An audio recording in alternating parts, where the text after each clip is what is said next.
I'm Mansoor Hanif, and I'm in charge of the radio access networks in EE. So welcome to the Broadband World Forum 2015. Traditionally, broadband and mobile have been thought of as quite separate and distinct domains. Do you think this is changing fundamentally as we go forward? Well, I think it's changed a long time ago. I've always said, well, for several years I've said that in the UK, for example, EE, we're actually building a huge fiber network with radio on the end. That's real convergence.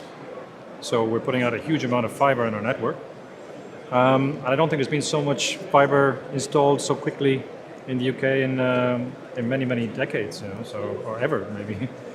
So the way I look at it is the fiber gets the ball into the box, and then the radio networks, not the ball into the net. That's convergence.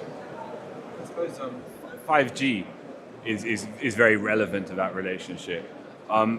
Is there a way that operators such as EE can anticipate the changes that 5G is going to bring? Yes, there is. I think there is. And I think, to be honest, the term 5G has been a little bit misused, and it's been a little bit too hyped. But I think the concept of having a network which is ahead of customer expectations, which is ultra reliable, ultra available, highly performant, is a concept that will become reality. When will it become reality? I think it's a gradual process. We'd like it to be as fast as possible, obviously. But I don't think it's a question of a hard stop between a 4G and a 5G. It's more a transition. So today, wherever we can bring any of those concepts forward, we are doing so today over 4G, especially LTE advanced and mobile edge computing, which can actually help us to get really low latency, for example, well before 5G networks kick in. And when the spectrum is decided for 5G networks, that will only add a bit more muscle and a bit more power into the network itself. But we can actually bring forward a lot of that over LTE advanced and mobile edge computing. Superb. And obviously everybody is still waiting for the EE-BT deal to be finalized. And I'm wondering, as somebody at EE, what this process has been like for you so far, and whether there have been any noticeable changes as you prepare yourself for probable merging? Changes? No, I wouldn't say changes. I think we're very focused in EE on our current objectives. We've got a management who are very, very, very keen that we deliver on what we promised and what we've announced to our customers and to the industry. So there's no distraction at all.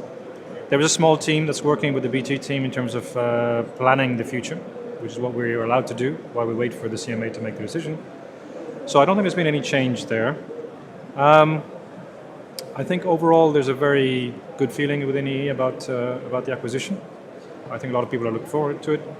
I would say, how's it felt? I would say it's felt that it's been very long and been very slow. And frankly, I think most people who are engineers or anybody across the business would just like to get on with it and get back to, in our case, building great networks, even faster, which is what we love to do. So we are still doing that, but it is a bit hard to keep focused while you've got this uncertainty of a CMA decision hanging over you. So the sooner it's done, the better. I can imagine. Finally, you're by no means a Broadband World Forum novice, but this is its first year in London. What do you think of the change, and is there a noticeable difference in vibe this year? I love it. I mean, we're based in London, so we're actually very proud that Broadband Forum has come to London after many years in Amsterdam. We love Amsterdam, but I think it's a reflection of how important the UK has become to world telecoms. And as a player in that dynamic industry in the UK, we're very pleased that it's being recognized as a center of attention today, center of innovation, and a center of people come together and talking about the best of mobile and broadband together. So we're very pleased. My feeling is, and it's just the first day here, but from what I can see around here, there's certainly a lot more buzz. My feeling is it looks like there's a lot more people. There's a lot more things to see and do, and I'm going to struggle with time myself to do everything. So yeah, it feels great, and I hope it'll be here to stay in England, in the UK for many, many years.